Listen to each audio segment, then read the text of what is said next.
We've shut down and people have lost their businesses, lost their livelihoods, and I have to say, I'm actually doing pretty good. Amazing, really. Welcome to Screen Crush.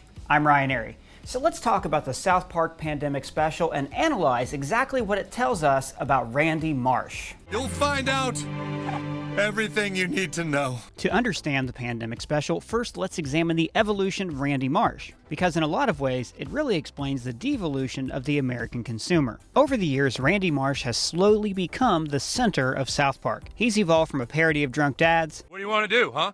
What do you want to do? Then became a stand-in for Americans' obsession with fads and consumerism. We have mocked our economy, and now the economy has cast its vengeance upon us all. But in recent seasons, he's become a parody of the American corporation, ruthlessly pursuing his own leisure and profits, all while sacrificing his precious Tegridy. Tegridy weed is about community.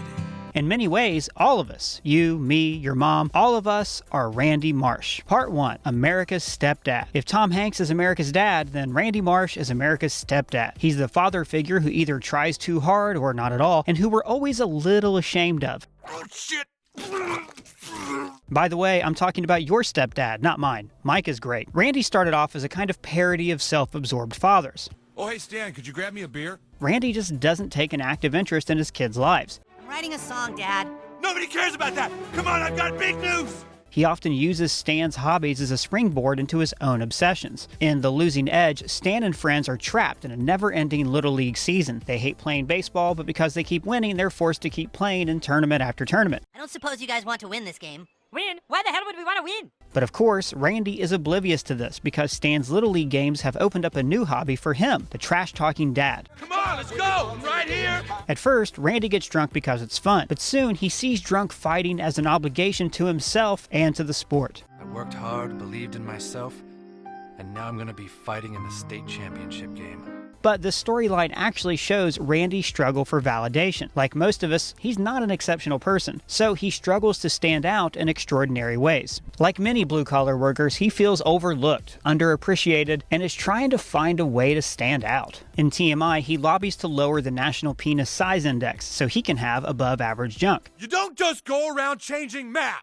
Now this is something called the Lake Wobegon effect. If everyone is above average, then the standard for average is raised and everybody becomes average again. But Randy doesn't care about the actual size of his penis. He just wants people to think that he's got a big wiener. He's more concerned with the appearance of reality rather than actually improving himself or enjoying the benefits of his life. This kind of self-obsession with appearance is parodying our own love of social media, where we're all after those precious, precious likes, which reminds me, like this video and leave a comment. His desire for acceptance is never more apparent than in More Crap, which focuses on his competition with Bono to create the biggest crap in the world. This episode reverses the father-son dynamic and shows that Stan has become the mature one in the family. Look, you gotta understand, sir.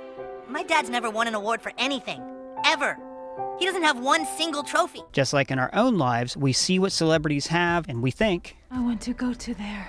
But this is a key part of Randy's evolution. He stopped being America's stepdad and became America itself. Part 2, We Are Randy. Over the years, the show has gradually focused less on Cartman and the other boys and more on Randy. Now this is similar to The Simpsons. Simpsons did it! Simpsons did it! In that show's early years, stories were focused more on Bart's antics. Yeah, eat my shorts, but man. But writer Conan O'Brien began to shift the show's focus onto Homer. He became a stand-in for every blue-collar dad who doesn't think too hard about the world around him. Woohoo! Beer, beer, beer, bed, bed, bed! But Randy actually started off like Homer, a beer-guzzling, inattentive goof. But he evolved to embody America's obsessive nature, as we swoon over everything from cooking shows, I wasn't watching food channels. World of Warcraft, In the outside world, I am a simple geologist. But in here, I am Falcorn, defender of the Alliance. or Barack Obama. He's so perfect and awesome! Trey Parker and Matt Stone have even admitted that as they grow older, they relate more to Randy than the kids. For instance, Randy is an impulsive consumer who is obsessed with status. This bargain is too great for me! I'm gonna have to buy these!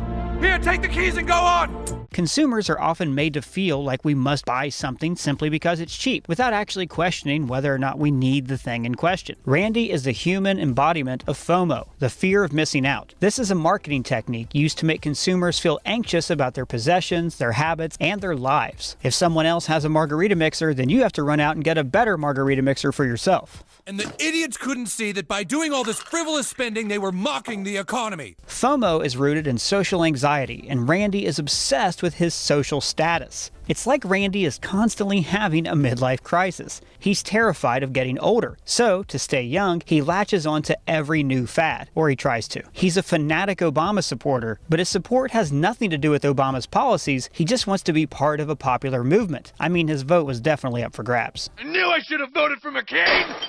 He just doesn't care about positive social change, only the appearance of positive social change. Just like the many consumer fads that he follows, he sees political causes as a means to validate his own self-worth. It is time to stop pointing fingers. Finger pointing gets us nowhere. Steve! This is most apparent in the brilliant Season 19 arc about Whole Foods, gentrification, and PC culture. Later, Randy will spearhead the gentrification of South Park under the guise of improving the town. But really, he just wants a Whole Foods, not for the groceries, but for the status. Our town has only had a Whole Foods for 3 weeks and we already have our first gay kids. So cool. But wait, way back in Season 5, Randy didn't even want his son to even sound gay. You do not say big silly goose. You call him an asshole like a normal kid. So why does his attitude change? Because public opinion on gay rights and gay marriage has shifted, and he wants to be viewed as a progressive, open-minded, PC individual. Randy didn't have many strong convictions until he found himself some Tegridy. Bless us, Lord, in our little cannabis farm, and may we always keep our integrity. Part 3, Welcome to Randyland. In Season 22, Randy became frustrated with all the perils of small-town life, like multiple school shootings, so he moved his family onto a marijuana farm. Tegridy Farms. Made with a little Colorado Tegridy.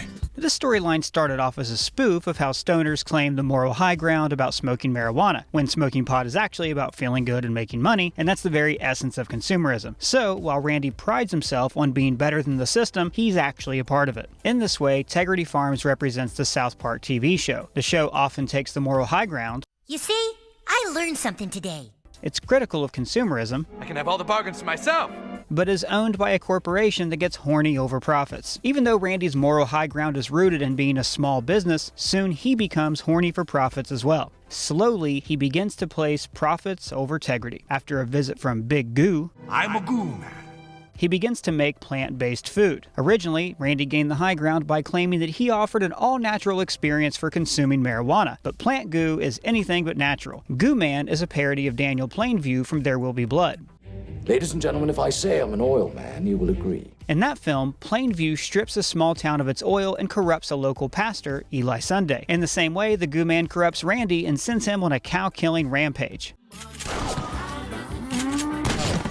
Over the seasons, Randy's hypocrisy deepens. Just as some corporations portray a folksy, family-friendly image to the public, Randy pretends Tegridy Farms is all about family, but he's actually making them miserable. Isn't this great, Stan? Living off the land.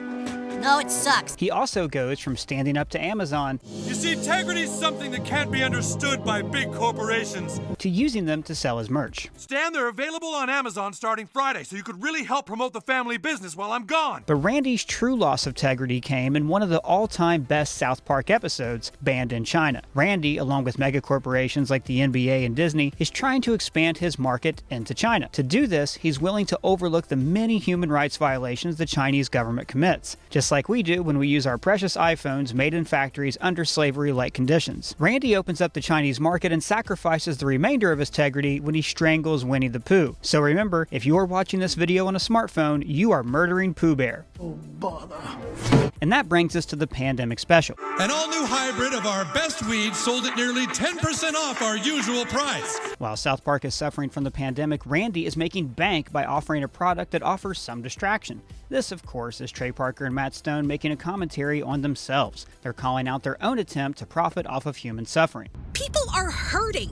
People are dying, Randy. And all you can think about is making a special about it? Because Randy represents the corporation, he takes a more conservative, Trumpian point of view, blaming China. All I'm saying is that we can't let some dirty virus from China completely upend our lives and shut us down. And as he reminds us, just last season he was courting the Chinese for their money. In the same way, American corporations like Disney wanted the benefits of globalization, like an international film market, but they're happy to use China as a scapegoat when really it's America who's screwed up. I am going to actively not do anything, and you can eat shit off my balls and die. Randy discovers that his ruthless pursuit of profits and pleasure have caused the pandemic, and later, these same sexual impulses actually make it worse.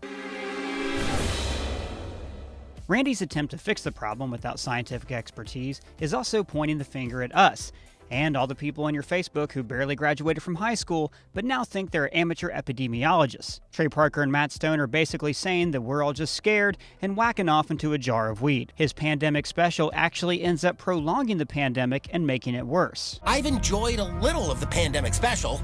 Oh, no, that's totally fine. In the same way, the entertainment industry, like Disney World, reopened too early. On the surface, this was to make people happy, like Tegridy weed. But actually, it was to make money. I wasn't saying you wouldn't make money. I was saying maybe that's not what should matter right now. But then, this pursuit of profit spreads the virus and has actually prolonged the shutdown. But South Park isn't just blaming corporations. They blame us for enabling the corporations. I'm not wearing a damn diaper over my nose! By trying to restart the economy too early, we also have made the problem much worse. Yeah, we had to shut down again. Somebody came into the store with a mustache. Randy could have ended the pandemic simply by admitting he made a mistake and cooperating with health officials. But instead, as always, he's worried about how people will see him. This is parodying people who refuse to wear masks because they don't want to be perceived as weak in front of others. In this episode, Stan is the person who constantly insists that he's strong while secretly coming apart at the seams. I'm not any better, and I don't care any more than anyone else.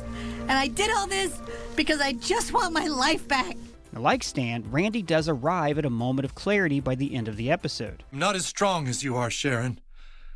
I can't deal with hard times the way that you can. But this is undercut by his wife, the consumer, who silently admits that she wants what Randy's selling. When he sees that Sharon is a hypocrite, he takes this as permission to continue his own bad behavior. In other words, Disney World can reopen, but we're the ones who buy the tickets and spread the virus. Hey, can we have some of that pandemic special? The Tegridy stories don't just use Randy as a stand-in for evil, corrupt corporations. Randy is a stand-in for us and how we enable corporations to commit evil actions simply by not giving a shit. But what did you guys think of the special? Let me know in the comments below or at me on Twitter. And if it's your first time here, please subscribe. For Screen Crush, I'm Ryan Airy.